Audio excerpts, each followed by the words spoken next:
The Little Mermaid Make a Splash. Adapted by Ashley Franklin and illustrated by Paul Kellam. And imaginatively read by me, Lil Sasha. Down in the sea lives an adventurous young mermaid. Her name is Ariel, and she's one of King Triton's daughters of the seven seas. But this young princess is far away from her underwater castle. She's exploring a shipwreck with her best friend Flounder. Ariel loves finding and collecting beautiful things from the human world. Ariel discovers a new treasure. She can only imagine what it's used for. She shows it to her best friend Scuttle. Scuttle is an expert in all things human. It's a dinglehopper, he tells Ariel. When King Triton learns of Ariel's adventures, he warns her to stay away from human and everything connected to their world. King Triton thinks humans are dangerous, and he wants to keep his daughters safe. Evening falls, and so do Ariel's spirits. She sneaked off to her underwater grotto. I just don't see how a world that makes such wonderful things could be so bad, she says as she swims among her collection of gizmos and gadgets. Ariel noticed strange lights above the water. Overcome with curiosity, she swims to the surface for the very first time. When Ariel reaches the human world, the sky is filled with a rainbow of fireworks. Ariel spots a huge ship crowded with sailors. They're having a birthday celebration for a young man named Eric. He's a prince and loves adventures just like Ariel. The sky darkens and the party comes to an end. Huge waves toss the ship back and forth. Eric and his crew are no match for the storm.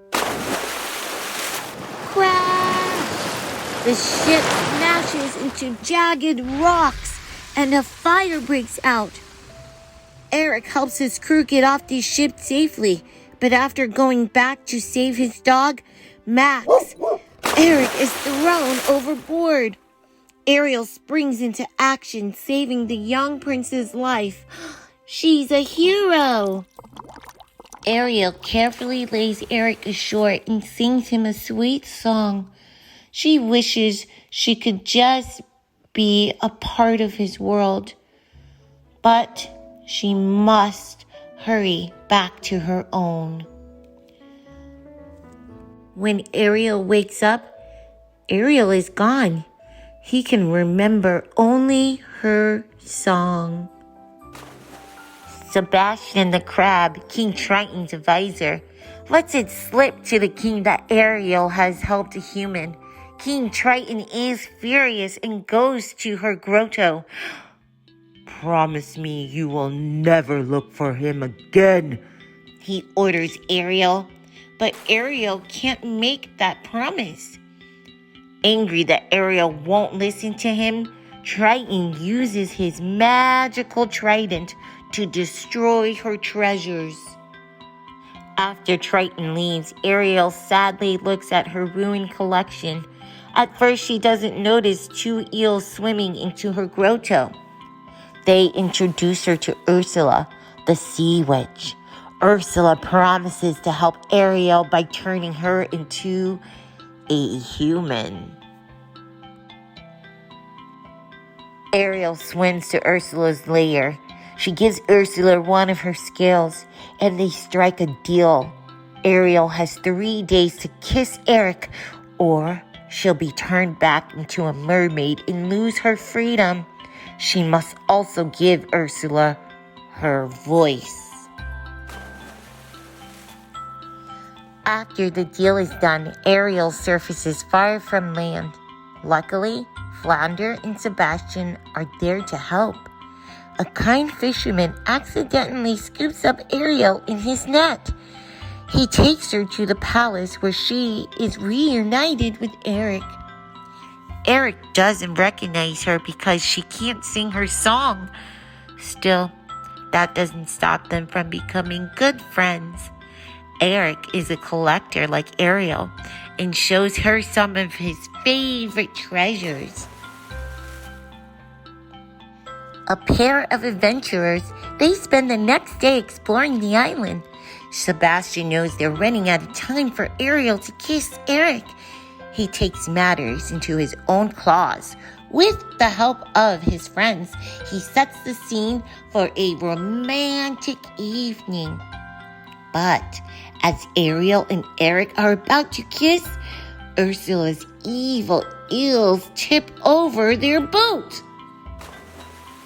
On Ariel's third day at the palace, she wakes up to discover that Eric has decided to marry a woman named Vanessa. He thinks Vanessa is the one who rescued him on the beach. I know it's fast, but I do owe her my life, Prince Eric says to his mother and his advisor Grimsby. Fortunately, all is not lost for the little mermaid. Scuttle discovers that the bride-to-be is none other than Ursula in disguise. She used Ariel's song to trick the prince? At the engagement party, Scuttles leads an animal ambush to stop the festivities. Ariel uses a distraction to free her voice from Ursula's shell necklace. She sings her song, and Eric realizes the truth. It was Ariel who saved his life. They are too late. The sun sets before Eric and Ariel can kiss. Ariel turns back into a mermaid and Ursula drags her into the ocean. When the sea witch tells King Triton of Ariel's deal, the king trades his freedom and magical trident for Ariel's release. The newly powerful Ursula seems unbeatable, but Ariel refuses to give up. She steers a wrecked ship into Ursula and defeats her.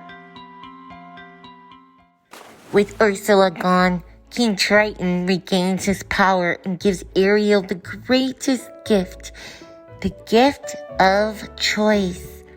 She chooses to be a human, and Triton uses his powers to make her wish come true.